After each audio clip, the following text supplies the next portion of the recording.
Hello everyone, this is Deepika. I welcome to all my YouTube channel Learners Academy. तो आइए start करते हैं आज की वीडियो। आज की वीडियो में हम बात करेंगे क्लास 6 की पॉलिटी की, जिसमें हम करेंगे कि चैप्टर नंबर 7, जिसमें हम पढ़ेंगे रूरल लाइवलीहुड। पहले तो हमने थोड़ा सा चैप्टर स्टार्ट करने से पहले हम थोड़ा सा ये पढ़ लेते हैं कि प्रीवियस चैप्टर में से हमने क्या पढ़ा। सबसे पहले हमने पढ़ा डाइवर्सिटी, देन हमने पढ़ा गवर्नमेंट के बारे में, हमारी कैसी गवर्नमेंट है, डेमोक्रेटिक है, ठीक है। देन हमने उसके बाद किया रूरल एडमिनिस्ट्रेशन और अर्बन एडमिनिस्ट्रेशन, दोनों किए।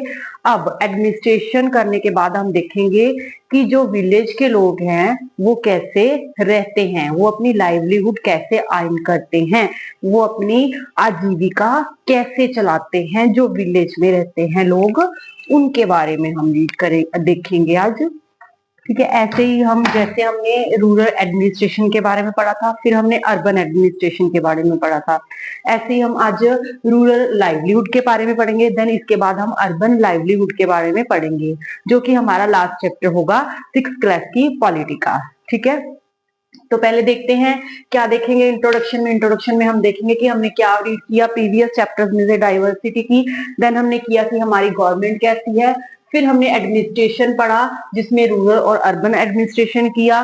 तो आज हम करेंगे रूरल लाइवलीहुड मतलब आजीविका। जो विलेज में जो रूरल लोग हैं वो रहने के लिए, मतलब देखो अब हम रह रहे हैं तो हमें अपनी बेसिक नीड्स के लिए हमें कमाना तो भी है, तो वो कमाने का जो साधन है, जो सोर्स है, वो कैसा होता है इनका, कहाँ से ये कमाते हैं जिससे कि इनकी डेली की जो नीड्स वाली जरूरतें हैं, जैसे खाना पीना कपड़ा रहना, ये सब पूरी हो सके। तो देखते हैं कि ये कैसे पूरी करते हैं। जी अगर हम विलेज लेवल की बात करें तो विलेज लेवल में डिफरेंट वेज होते हैं लोगों के पास अपनी लाइवलीहुड के, ठीक है। Different ways in which people earn their living in village, जिसमें कि लोग विलेज में रहते हैं, ठीक है। People have equal opportunity to earn a living, क्या सबके पास एक जैसी अपॉर्चुनिटी होती है, ये भी हम इसमें पढ़ेंगे, ठीक है। और क्या हम पढ़ेंगे कि ये जो लाइफ है, लाइफ की जो सिचुएशंस हैं या प्रॉब्लम्स है, सबके लिए एक जैसी होती हैं। Similarity in their life situations and the problems that they face, क्या विलेज लेवल पे हर एक तरह का लोग देखो, कहने को तो ये विलेज में रह रहे हैं, ठीक है, तो हम ये कहेंगे कि विलेज में रह रहे हैं तो सब एक जैसे होंगे, सबके कमाने के ढंग जो तरीके हैं, जो स्टाइल है, एक जैसे होंगे नहीं। सबके जो लाइवलीहुड है, मतलब लिविंग के लिए, रहने के लिए जो आजीविका कमाने का जो तरीका है सबका, वो भी अलग होगा, ठीक है। और सबके जीवन में सिमिलैरिटी नहीं होगी, सबका अलग अलग जीवन जीने का ढंग होगा, तरीका होगा। और थर्ड नंबर पे क्या होगा कि सबको अलग अलग अपॉर्चुनिटी मिलेंगी लाइवलीहुड के लिए, ठीक है। सबके एक जैसी अपॉर्चुनिटी नहीं होगी, हर एक लेवल पे हर एक पर्सन को अलग अलग अपॉर्चुनिटी मिलेगी, ठीक है। देखते हैं, सबसे पहले हम देखेंगे कि क्या क्या एक्टिविटीज होती हैं। जो अगर हम कोई विलेज में रहता होगा तो हम देखते हैं कि डेली हम रोजमर्रा की जिंदगी में, सपोज आपने एक विलेज में एंटर किया, ये एक आपको वीडियो में भी शो हो रही होगी कि एक पिक्चर है विलेज की, जिसमें अलग अलग तरह के लोग अलग अलग तरह की एक्टिविटीज कर रहे हैं, ठीक है। क्या क्या एक्टिविटीज कर रहे हैं वो, एक तो नॉन फार्मिंग वाले होंगे और फार्मिंग वाले होंगे। मतलब नॉन फार्मिंग जिसमें कि क्या होगा कि लोग फार्मिंग नहीं करेंगे, मतलब फार्मर्स नहीं होंगे, खेती नहीं करेंगे। वो क्या करेंगे, वो या तो बेसिक लेवल पे हम देखें क्या करेंगे, हमने देखा होगा कहीं पे ये बास्केट बना रहा होगा कोई, ठीक है, कोई पोट बना रहा होगा, ऐसी वाली एक्टिविटीज होंगी। पहले होगी नॉन फार्म एक्टिविटी, जिसमें क्या होगा, बास्केट बनाना, यूटेंसिल्स मेकिंग करना, पोट्स बनाना, ब्रिक्स बनाना, बुलक कार्ट बनाना, एक्सेट्रा, ऐसी चीजें होंगी जो कि हाथ से बनाते होंगे लोग, ठीक है। ये ऐसे ज्यादातर हमें कहाँ पे मिलते हैं, विलेज में ही मिलते हैं। नेक्स्ट देखेंगे, नेक्स्ट और कौन सी एक्टिविटी होगी, पीपल हु प्रोवाइड सर्विसेज, वो लोग जो सर्विसेज प्रोवाइड करेंगे हमें, जैसे कि नर्स हो गया, नर्स अपनी सर्विस प्रोवाइड करेगी, टीचर हो गया, ठीक है, ब्लैक स्मिथ हो गया, मतलब लोहे वाला, वॉशरमैन हो गया, वीवर्स, बार्बर, ठीक है, साइकिल रिपेयर और मैकेनिक्स वगैरह, ये सब क्या करेंगे, ये क्या करते हैं, अपनी लोगों को वहां पे रह के सर्विस प्रोवाइड करते हैं, जिससे वो अर्न करके अपनी लाइवलीहुड करते हैं, ठीक है।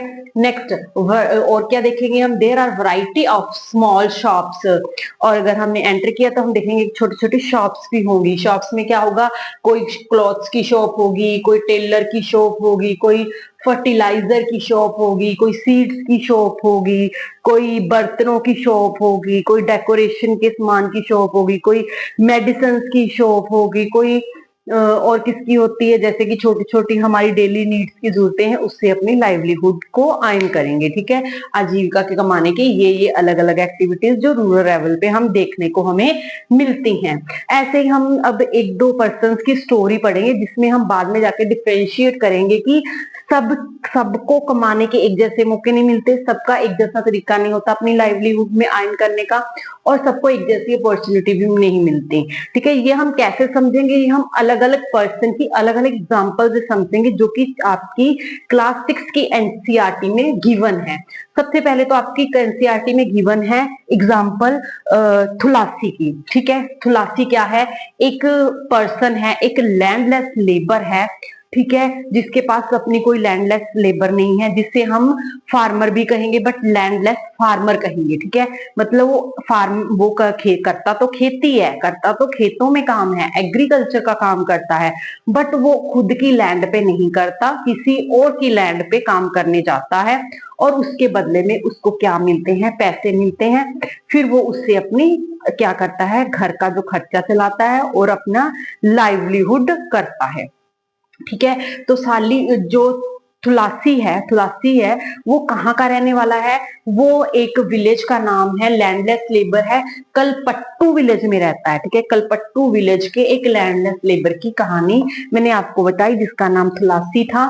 ठीक है, और nearly 2/5 of all rural families are agriculture labours in our country. अगर देखा जाए तो हमारी कंट्री में 2/5 जो है, हर एक फैमिली, मतलब अगर हम फैमिलीज, पूरी फैमिलीज की बात करें, 2/5 ऑफ फैमिलीज जो क्या क्या है हमारी एग्रीकल्चर में काम करती हैं, but as a landless labour काम करती हैं, मतलब जिनकी खुद की लैंड नहीं होती, किसी और दूसरे की लैंड पे जाके ये काम करते हैं। ठीक है, ये तो होगी थुलासी की। नेक्स्ट हम करेंगे इसी विलेज में, कलपट्टू विलेज में एक शेखर नाम के पर्सन की बात करेंगे, जो क्या है, जिसके पास अपनी खुद की लैंड है, बट कि उसका जो लैंड का जो हिस्सा है वो बहुत स्मॉल है, मतलब स्मॉल फार्मर है एक। ठीक है, एक होते हैं बहुत बड़े बड़े फार्मर, एक होते हैं छोटे फार्मर्स। ठीक है तो ये farmer of Kalpattu village, but कैसा फार्मर है, स्मॉल फार्मर है। कौन, शेखर। शेखर क्या है, एक स्मॉल फार्मर है।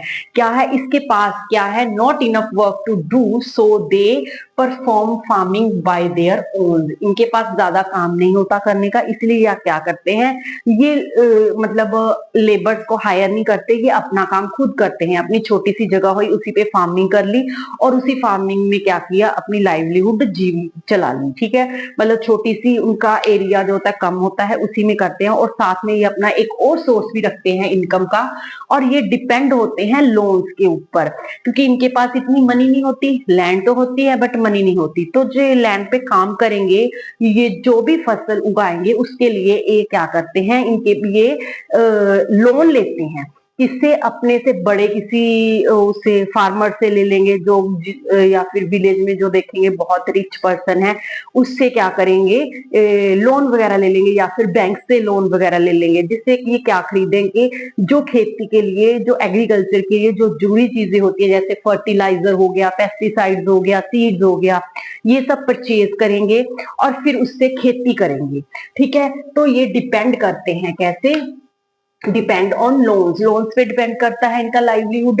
Work in Ramalingam rice mill, और क्या करते हैं, जो इनके पास टाइम बचता है उसके बाद ये एक, मैं आपको आगे बताऊंगी कहानी रामालिंगम की, जो कि एक रिच फार्मर है, जिसके पास 20 एकड़ के आसपास जमीन है, और इसकी राइस मिल भी है। तो शेखर क्या करता है, अपनी लैंड पे तो काम करता ही करता है, साथ में ये रामालिंगम की जो राइस मिल्क है, जो इनके पास टाइम बच जाता है, तो उसमें क्या करते हैं, ये इसकी राइस मिल्क में जाके काम करता है। मतलब स्मॉल फार्मर हो गए, बट ये काम जो रिच फार्मर है उनके अंडर भी करते हैं। फिर जरूरत पड़ने पर ये इन्हीं से ही, रामालिंगम से ही लोन लेंगे। ठीक है। लोन लेंगे तो लोन लेके इन्हीं की शॉप होगी, पेस्टिसाइड्स की, फर्टिलाइजर की और सीड्स की, इन्हीं से सीड्स लेंगे।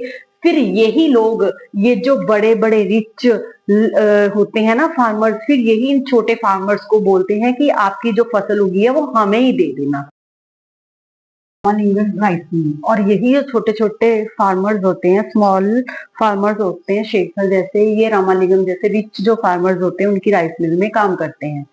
और इन्हीं का ये जो सोर्स ऑफ एक्स्ट्रा इनकम होता है, काउ होता है। ये क्या करते हैं अपना फार्मिंग के साथ साथ, मतलब जब इनके पास जो टाइम होता है फार्मिंग करते हैं, फार्मिंग के अलावा अपने साथ एक्स्ट्रा इनकम के लिए काउस वगैरह रखते हैं, जिससे कि उनको एक्स्ट्रा इनकम होती रहे। और इसके अलावा ये दूसरे जो रिच फार्मर्स होते हैं उनके फील्ड में जाके, उनके खेतों में जाके भी क्या करते हैं, एग्रीकल्चर का काम करते हैं। मतलब ये स्मॉल फार्मर्स की कहानी हो गई, ये हमने पढ़ ली। पहले हमने लैंडलेस लेबर्स फार्मर्स के बारे में बात की, मतलब जिनकी खुद की लैंड नहीं होती, दूसरे दूसरे की लैंड के ऊपर एज अ लेबर जो काम करते हैं। दूसरा हमने किया कि शेखर की स्टोरी हमने पढ़ी कि शेखर कैसे रामालिंगम से पैसे वगैरह ले, आगे देखेंगे भी, ये स्मॉल फार्मर्स होते हैं शेखर जैसे, वो रामालिंगम जैसे रिच फार्मर से फिर क्या करते हैं, ये लोन लेते हैं। किस चीज के लिए?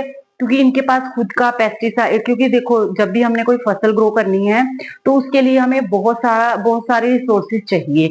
जैसे कि हमें पहले, सबसे पहले क्या चाहेगा, जमीन तो उनके पास है ही स्मॉल फार्मर्स के पास, बट उसके अलावा हमें चाहिए सीड्स, चाहिए पेस्टिसाइड, चाहिए फर्टिलाइजर्स, चाहिए, जो कि बहुत जरूरी होते हैं ना किसी भी खेती को करने के लिए, किसी भी तरह की। तो सीड्स वगैरह लेने के लिए या ये सब भी, ये भी महंगे आते हैं। तो ये रामालिंगम जैसे रिच फार्मर्स के पास जाते हैं और उनसे पैसे लेते हैं उधार।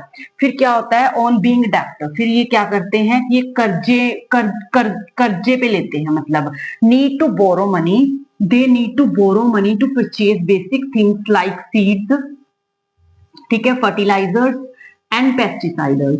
ये सब खरीदने के लिए इनको पैसा उधार लेना पड़ता है रामालिंगम जैसे रिच फार्मर से। देन उसके बाद क्या होता है, पैसा तो इन्होंने अब ले लिया, फसल भी उगा ली। अब कई बार क्या होता है, कई बार ये स्मॉल फार्मर्स के साथ क्या हो जाता है, ये जो इनके कई बार सपोज बाय चांस इनके सीड्स अच्छे नहीं निकले, मतलब फसल अच्छे से ग्रो नहीं हो पाई, अच्छी नहीं हो पाई, तो भी क्या होगा, इनको नुकसान होगा, ये लॉस में चले जाएंगे।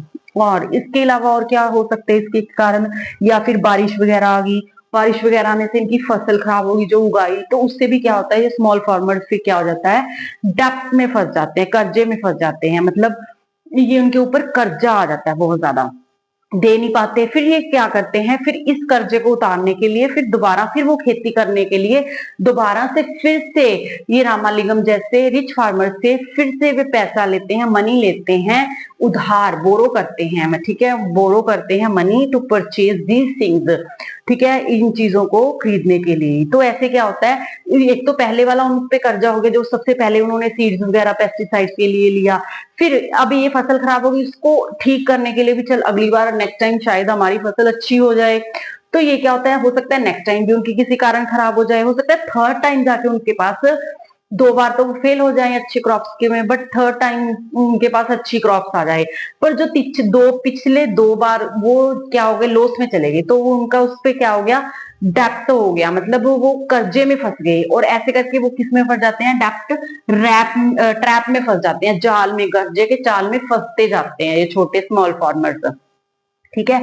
और कई बार क्या होता है, in recent years this has distress among farmers, इससे क्या होता था, पहले क्या होया, मतलब अगर हम पिछले पहले पुराने सालों की बात करें तो इसमें फार्मर स्ट्रेस में चले जाते थे। और कई बार तो ये नौबत आ जाती थी कि किसी किसी एरियाज में ये कमिटेड सुसाइड होता था, ठीक है। ये क्या करते थे, in some areas this has also resulted in many farmers committed suicide, काफी ज्यादा फार्मर्स अपने आप को फांसी लगा लेते थे कि हम तो कर्जे में फंसते जा रहे हैं, अब कैसे उतारेंगे, तो फांसी लगा लेते थे, ठीक है। बट इनका जो लाइफ होती है वो स्ट्रगल वाली होती है। अगर फसल होगी तो ठीक है, मतलब इनकी बहुत हार्ड वर्किंग लाइफ होती है अगर फार्मर की बात करें तो, ठीक है। तो आगे बात करते हैं रामालिंगम जैसे रिच फार्मर की। ये क्या है, रिच फार्मर है, इसके पास 20 एकर्स लैंड है और his families on a rice mill and shop selling seeds pesticides etcetera. इनके पास क्या है, देखो 20 एकड़ जमीन भी है जिसपे ये फार्मिंग करते हैं, कितनी बड़ी होगी। फिर उसके बाद इनकी एक राइस मिल भी है, देन इसकी खुद की विलेज में एक शॉप भी है। किसकी शॉप है, सेलिंग सीड्स, जिसमें वो सीड्स पेस्टिसाइड मतलब फार्मिंग के लिए जो जो चीजें जरूरत की होती हैं वो सब इनकी शॉप में मिल जाती हैं। ठीक है, तो फिर कई बार ये जो रामालिंगम जैसे फार्मर होते हैं, ये छोटे स्मॉल फार्मर्स को क्या कहते हैं, कहते हैं ये तो अपना सारा का सारा सामान सीधा कहाँ बेचते हैं, सिटीज में जाके ट्रेड करते हैं, मतलब व्यापारी के साथ सीधा व्यापार करते हैं और उनको बेचते हैं। ये फार्मर्स क्या करते हैं, रामालिंगम जैसे फार्मर्स क्या करेंगे, ये इनको इनकी सीड्स वगैरह की पेस्टिसाइड की शॉप होगी और फिर ये क्या करेंगे, ये तो अपनी ये जो रामालिंगम जैसे जो बड़े बड़े फार्मर्स होंगे, ये तो अपनी जो भी इनकी फसल होगी इसका ट्रेड करेंगे शहरों में जाके, मतलब बड़े बड़े व्यापारियों के साथ व्यापार करेंगे। बट ये खुद ये जो छोटे छोटे स्मॉल फार्मर्स होते हैं जो इनसे कर्जा लेते हैं, ये बदले में इनको क्या बोलते हैं, ठीक है हम तुम्हें कर्जा देते हैं तुम्हारी फसल के लिए, तुम अपनी फसल उगाओ, बट आपने क्या करना है, आपने सीधा डायरेक्ट जाके जो ट्रेडर्स है उनको अपनी फसल नहीं देनी, उनको देने के बजाय हमें देनी है, हम खुद जाके उनको बेचेंगे, मतलब बीच वाला प्रॉफिट ही अपने पास रखना होता है इन्होंने। ठीक है, अब बात ये आई कि ये रामालिंगम जैसे बड़े बड़े जो फार्मर्स होते हैं, रिच फार्मर्स होते हैं, इनके पास मनी कहाँ से आती है। देखो पहले तो मनी का सोर्स इनकी जो खुद की जो राइस मिल होगी वो होगी, दूसरा सोर्स क्या होगी, ये बैंक से लोन वगैरह लेंगे और इनके लिए इतना मुश्किल भी नहीं होता ये बैंक लोन वगैरह चुकाना, ये बस बहुत इजीली अपना बैंक लोन चुका देते हैं और इनके बहुत कम चांसेस होते हैं ये ट्रैप वगैरह में ट्रैप में फंसने के, मतलब उसके, क्योंकि शॉप भी होगी, राइस मिल भी होगी, फार्मिंग भी होगी, अगर इनको कई बार फसल खराब भी होगी तो राइस मिल और पेस्टिसाइड वगैरह जो करते हैं इनसे इनकम हो जाएगी, है ना। तो इन ये सब का इनके पे कोई असर नहीं पड़ता क्योंकि ऑलरेडी इनके पास बहुत ज्यादा जमीन है, हर एक जमीन पे अलग अलग तरह की ये फार्मिंग भी करते रहते हैं। ठीक है, अब नेक्स्ट बात आ रही है किस चीज की, कि हम पढ़ रहे हैं, हम कलपट्टू विलेज के बारे में पढ़ रहे हैं। कलपट्टू विलेज के बारे में अगर बात करें तो हमने इसमें रहते हुए तीन तीन पर्सन्स की स्टोरी पढ़ी। किसकी, थुलासी की पढ़ी एक तो, दूसरी शेखर की पढ़ी और तीसरी रामालिंगम की पढ़ी। ठीक है, थुलासी क्या था, लैंडलेस लेबर था, शेखर क्या था, स्मॉल फार्मर था और रामालिंगम कौन था, रिच फार्मर था। अब इसके अलावा अगर हम बात करें कोस्टल एरियाज में, ठीक है, कोस्टल एरियाज आपको पता ही है, जो क्षेत्र समुद्री किनारे के पास में पड़ते हैं। अब समुद्र किनारे की बात करें तो कलपट्टू विलेज कोस्टल एरिया में ही है, कोस्टल एरिया मतलब समुद्र किनारे के पास है, तो इसी में हिल स्टेशन भी होंगे, नेचुरल सी बात है, अगर प्लेन स्टेशन है तो हिल स्टेशन भी होंगे, मतलब बड़ी बड़ी पहाड़ियां भी होंगी। अब यहाँ पे अगर हम सोचने की बात है कि यहाँ पे फार्मिंग कैसे करते होंगे लोग, है ना, क्योंकि यहाँ पे तो पूरा स्लोप टाइप का हो जाएगा, है ना एरिया, मतलब ऊपर ऐसे ढलान की तरह ऐसे आएगा, यहाँ पे तो पानी ही नहीं रुकेगा ना। तो जब भी हम खेती करते हैं तो उसमें पानी रुकना बहुत जरूरी होता है, स्पेशली राइस की जो खेती होती है उसमें। तो क्या होता है, ये लोग एक टेक्निक यूज करते हैं हिल स्टेशन में जो लोग रहते हैं, किस चीज की, ये ट्रेस फार्मिंग करते हैं। ठीक है, अब एक ये बात स्टोरी आ गई, trace farming in Nagaland. Nagaland कहाँ है, यहीं पे कोस्टल एरिया में ही है और इसी के पास में एक विलेज है, विलेज के एक बताई गई है बात की, यहाँ पे द लैंड ऑन अ हिली slope is made into flat plots and curved out in steps. क्या करते हैं, इनकी हिली होती है लेकिन ये क्या करते हैं, अपनी जो इनकी स्लोप लैंड होती है इसको इसको ये कट कर देते हैं स्टेप्स में, जैसे स्टेयर्स के स्टेप्स होते हैं ना, आपने देखा है आपके घर में पौड़ियां होंगी, उसके स्टेप्स में कट कर देते हैं और साइड साइड पे बाउंड्री बना देते हैं। ठीक है, समझ गए ना, चारों तरफ ऐसे ऐसे बाउंड्री, जैसे ये स्टेप हो गया और इसकी तरफ फिर चारों से बाउंड्री बना दी, ताकि अगर ऊपर से ये कोई भी इन्होंने फसल उगाई है तो ऊपर से पानी आए तो इसमें ठहर जाए और जितना पानी चाहिए उस फसल को उसके हिसाब से मिल जाए। तो ये ट्रेस फार्मिंग जो यूज करते हैं कौन से लोग, जो हिल स्टेशन में रहते हैं। ठीक है, ट्रेस फार्मिंग को यूज करते हैं एग्रीकल्चर के लिए। तो ये सबसे ज्यादा बेनिफिट कौन सी खेती के लिए होती है, राइस की कल्टीवेशन के लिए बहुत ज्यादा जरूरी है पानी, इसलिए इस टेक्निक को यूज करते हैं। अब हम देख रहे हैं कि इसी में ही इसका नाम, फार्मर का नाम है क्या है, मैं एक आपकी एनसीईआरटी की बुक में एक छोटी सी स्टोरी है, जी स्टोरी है किसकी, नागालैंड के एक डिस्ट्रिक्ट है फेक फेक डिस्ट्रिक्ट में एक पर्सन रहता है, मतलब एक फार्मर ही कह लो, उसका नाम है चिजामी। चिजामी नाम का फार्मर रहता है। तो वो क्या करता है, वो खेती करने के साथ साथ स्मॉल फार्मर है, तो साथ में ये और भी काम करता है। ठीक है, क्या काम करेगा ये फील्ड्स के काम भी करेंगे, ऑल्सो वर्क अदर फील्ड्स, और फील्ड्स में भी काम करेंगे। मतलब इनके पास और ऑप्शंस भी होती हैं, क्योंकि जब भी इन्होंने काम किया उसके बाद इनसे तो उनकी लाइवलीहुड चलती नहीं है, ठीक है, फार्मिंग से ही अकेली।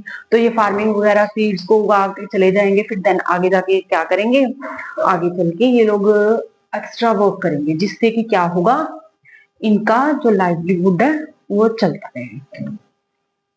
ऐसे ये एक स्टोरी है आपकी एनसीईआरटी की बुक में।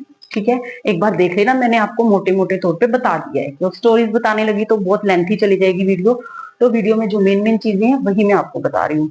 आगे है agriculture, labourers and farmers in India. अब हम बात करेंगे कि हमारे एग्रीकल्चर जो लेबर्स हैं वो कितने हैं इंडिया में, और जो फार्मर्स हैं वो कितने हैं।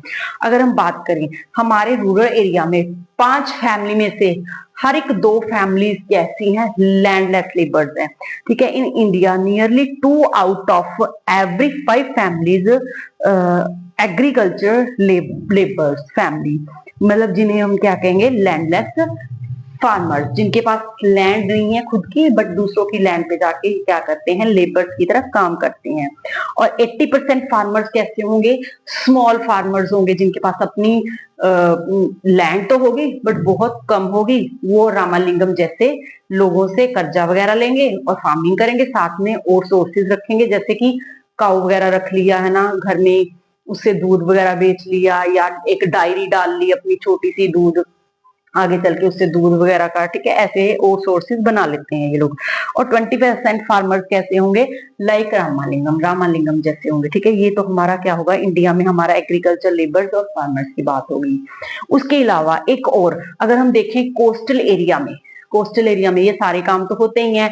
बेसिक लेवल पे क्या हो गया, बास्केट वगैरह वीविंग होगी, फिर सर्विस प्रोवाइड की जाती है डॉक्टर की, टीचर्स की, ठीक है, जो भी मैंने आपको बताई।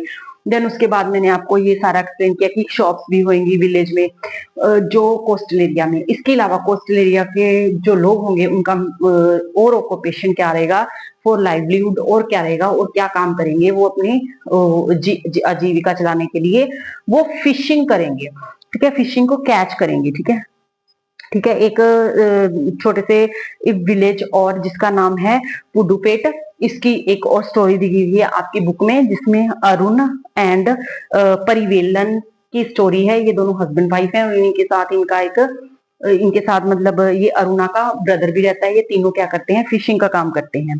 People here earn their lively by fishing, मतलब ये क्या, ये लोग, इनका काम भी बहुत हार्ड होता है। ये लोग सुबह 4 बजे, 3 बजे, 2 बजे उठ के क्या करते हैं, समंदर में जाते हैं, अपना सारा मतलब नेट वगैरह उठा के, जो भी इनकी जो बोट वगैरह होती है उस पे जाते हैं, फिशेज वगैरह कैच करते हैं, कैच करके लेके आते हैं। फिर मतलब ये तो सुबह 2 बजे 4 बजे से गए हुए होते हैं, बट फिर बाद में इसकी वाइफ जो है वो 7 बजे से इनकी मार्केट लगनी शुरू हो जाती है, जैसे मंडी वगैरह कह लो।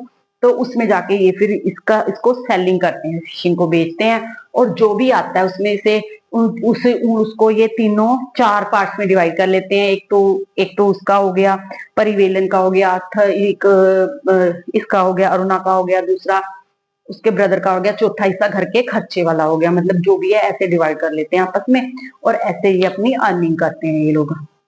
ठीक है, तो ये this is all about our chapter rural livelihood. I hope आपको चैप्टर अच्छे से समझ आ गया होगा, और अगर आपने और ऐसी सारी वीडियोस देखनी है तो आप मेरे चैनल पे जरूर विजिट कीजिए, या फिर आप मेरे चैनल पे जाके प्लेलिस्ट खोलिए। प्लेलिस्ट में आपको 6th क्लास की हिस्ट्री की, ज्योग्राफी की और पॉलिटी की पूरी प्लेलिस्ट मिल जाएगी। इसके अलावा आपको और क्या मिलेगा, अगर आप किसी भी टीचिंग एग्जाम की प्रिपरेशन कर रहे हो तो आपको सीडीपी की पूरी प्लेलिस्ट मिलेगी, सी टेट की सिलेबस के अकॉर्डिंग।